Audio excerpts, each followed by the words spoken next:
সবাইকে আবারও আমাদের চ্যানেলে স্বাগত জানাই। আজ আমরা যে থাই সিরিজটা দেখতে যাচ্ছি তার নাম আগলি ডাকলিং। এই সিরিজে আমরা একটি মেয়েকে দেখি যে নিজের মাথায় একটা বাক্স পরে ঘুরে বেড়ায়। এখন সে এমনটা কেন করে সেটা আমরা এই সিরিজে একটু একটু করে জানতে পারবো। গল্পের শুরুতে একটি মেয়েকে দেখানো হয় যার নাম মিওনাম। মিওনাম নিজের মুখে একটা বক্স পরে রাখে, কারণ সে ভাবে সে হলো পৃথিবীর সবচেয়ে কুৎসিত মেয়ে। বছরের পর বছর ধরে সে এই বাক্স পরেই আছে, এমনকি সে প্রায় 3 বছর ধরে নিজের মুখ আয়নায়ও দেখেনি। অনেক বছর হলো সে বাইরে বেরোয় না। তার পরিবারে আছে শুধু তার ভাই প্লাওয়ান আর তার বাবা। একদিন প্লাওয়ান আহত অবস্থায় বাড়ি ফিরে আসে। বাবার রাগের ভয়ে পুরো দোষ দেয় মিওনামের দিকে। বেচারে মিওনাম কাঁদতে থাকে। মিওনাম তার ব্যক্তিগত জীবন সোশ্যাল মিডিয়াতে শেয়ার করে, কারণ ওখানে জীবন অনেক সহজ লাগে, মুখ দেখাতে হয় না, তাই কথা বলাও সহজ হয়। মিওনাম বলে সব শুরু হয়েছিল ছোটবেলায়, যখন সে তার ক্রাশকে প্রপোজ করতে গিয়েছিল। সেই ছেলে সরাসরি তাকে না করে দেয় এবং বলে তুমি তো পৃথিবীর সবচেয়ে কুৎসিত মেয়ে। সেই দিন থেকে মিওনামের জীবন একদম বদলে যায়। আশেপাশে যারা ছিল তারাও তাকে কুৎসিত বলে ডাকে। সেই অপমানের পর মিওনাম আর কখনো স্কুলে যায়নি। তার বাবা বহুবার তাকে বোঝানোর চেষ্টা করলেও কোনো লাভ হয়নি। অনেকদিন পর হঠাৎ করে একটা বেলুনের পেছনে দৌড়াতে গিয়ে মিওনাম ভুল করে বাড়ির বাইরে চলে যায়। সেখানে একটা ছেলে তাকে সাহায্য করতে আসে। মিওনাম তৎক্ষণাৎ ব্যাগ দিয়ে মুখ ঢেকে ফেলে যাতে কেউ তাকে দেখতে না পায়, কারণ সে বিশ্বাস করে সে দেখতে খুব খারাপ। সেই সময় তার মনে হয় মুখ ঢেকে রাখলে তার মধ্যে এক ধরনের আত্মবিশ্বাস আসে। সেই কারণেই এখন মিওনাম সারাক্ষণ মুখে একটা মাস্কের মতো বক্স পরে ঘুরে বেড়ায়। থাইরা যে কি ঢং করে না, মাস্ক পরলে কি সমস্যা, বক্স পরে ঘুরে বেড়ায়। আচ্ছা এরা মিওনাম তার মুখ নিজের পরিবারের কাউকেও দেখায় না। তার বাবা খুব চিন্তিত হয়ে ডাক্তারের কাছে নিয়ে যান। উনি ভাবেন মেয়েটা হয়তো অসুস্থ, কিন্তু ডাক্তার জানান এটা ওর কোনো অসুখ না, এটা এক ধরনের মানসিক অবস্থা যেটা অনেক কিশোর কিশোরীদের হয়। তারা হঠাৎ করে খুব একা অনুভব করে, কারোর সাথে কথা বলতে চায় না, এমনকি নিজেদের রুম থেকেও বের হয় না। তবে মিওনামের অবস্থাটা অনেক ভালো, কারণ সে এখনো অন্তত সবার সাথে কথা বলে। রাতের ডিনার করার সময়ও সে মুখের বক্সটা না খুলেই খায়। তখন তার বাবা বলেন আমার কথা মন দিয়ে শোনো। এই কথা শুনে মিওনাম আর তার ভাইয়ের মনে সন্দেহ হয়। ভাবতে থাকে বাবা হয়তো ক্যান্সারে ভুগছেন বা তিনি কিছু লুকাচ্ছেন। কিন্তু বাবা বলেন মিওনাম কাল থেকে তোমার সঙ্গে স্কুলে যাবে, মানে ওর ভাইয়ের সাথে। কিন্তু মিওনাম এটা মজা হিসেবে নেয়। সে অনেক চেষ্টা করে বাবাকে বোঝাতে, কিন্তু বাবা শুনতেই চান না। শেষে রেগে গিয়ে মিওনাম তার নিজের রুমে চলে যায়। রুমে ফিরে ঘন্টার পর ঘন্টা কাঁদে। আর সে ভাবে কালকে স্কুলে গেলে সবাই আমাকে নিয়ে হাসাহাসি করবে। কিন্তু হঠাৎ তার মাথায় একটা চিন্তা আসে, একটা বিদ্রুপের শিকার হওয়া একেবারে একা হয়ে যাওয়ার থেকে ভালো। তাই সে সিদ্ধান্ত নেয় সে স্কুলে যাবে। তার ভাই প্লাওয়ান তাকে একটা নতুন বক্স এনে দেয়, আর সে নিজেই সেটা সুন্দর করে সাজায় যাতে মিওনামকে দেখতে একটু ভালো লাগে। সে প্রথমবার মিওনামের মুখ থেকে বক্সটা সরায়, আর আমরা দেখি ও তো অসম্ভব সুন্দর একটা মেয়ে। পরদিন ও আর প্লাওয়ান একসাথে স্কুলে যায়। স্কুলে সবাই বক্স দেখে হাসাহাসি করতে শুরু করে, ওকে টিজ করতে থাকে, সবাই তাকে নিয়ে ঠাট্টা করতে থাকে। মিওনাম প্রায় অজ্ঞান হয়ে যাচ্ছিল। ঠিক তখনই একটা ছেলে এগিয়ে আসে, তাকে ধরে ফেলে। সেই ছেলের মাথায়ও হেলমেট ছিল,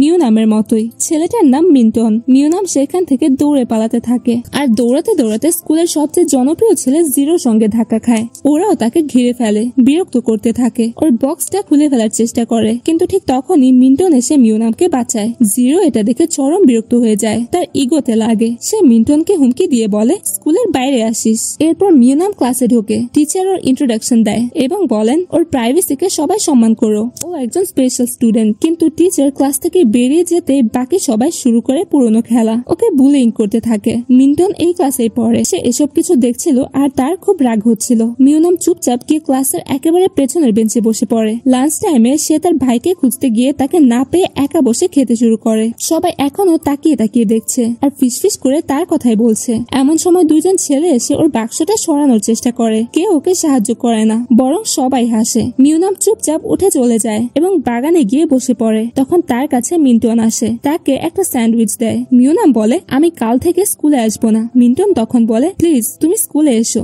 স্কুলের বাইরে তখন জিরো মিন্টনের জন্য অপেক্ষা করছিল। এরপর তাদের দুজনের মধ্যে ঝগড়া লেগে যায়। মিওনাম সবকিছু দেখে, ওরা একে অপরকে ঘুষি মারছে। জিরো মিওনামকে নিয়ে পালিয়ে যায়। বাকি সবাই আলাদা হয়ে যায়। এক জায়গায় গিয়ে জিরো ওর মুখ থেকে বাক্সটা খুলে দেয়, আর মুখটা দেখে একদম থমকে যায়। মিওনাম ভাবে ও আমাকে এমন ভাবে দেখছে কারণ আমি খুব বাজে দেখতে। এই ভেবে ও অজ্ঞান হয়ে যায়। চোখ খুলে দেখে সে হসপিটালে। ও হঠাৎ প্যানিক করতে শুরু করে কারণ ওর মুখে কোনো মাস্ক নেই। ওর ভাই তাড়াতাড়ি ওকে মাস্ক পরিয়ে দেয় আর ওর বাবা বলে সব আমার দোষে হয়েছে, যদি জোর করে তোকে স্কুলে না পাঠাতাম তাহলে এমন হতো না, কাল থেকে স্কুলে যাওয়া লাগবে না, তুমি যা চাও তাই করো। কিন্তু মিউনাম বলে আমি স্কুলে যাব কারণ জিরোকে শাস্তি দিতে হবে, ও আমার মুখ থেকে বাক্স খুলে দিয়েছে। পরদিন জিরো স্কুলে বসে মিউনামের স্বপ্ন দেখছে কারণ মিউনাম অনেক সুন্দর দেখতে। হঠাৎ মিউনাম এসে তাকে একটা থাপ্পড় মারে। জিরো আবারও ওর মুখের মাস্ক খুলতে যায় কিন্তু মিন্টন এসে তাকে বাধা দেয়। আবার ওরা মারামারি শুরু করে। মিউনাম দুজনকেই থামায়। স্কুলের কিছু ছাত্র এই ঘটনার ছবি তুলে পুরো স্কুলে ছড়িয়ে দেয়। দুজন হ্যান্ডসাম ছেলে এক বক্সওয়ালা মেয়ের জন্য মারামারি করছে। এরপর ওরা বসে তর্ক করে। মিন্টন বলে তুই ওকে পেতে চাইছিস তাই এসব করছিস।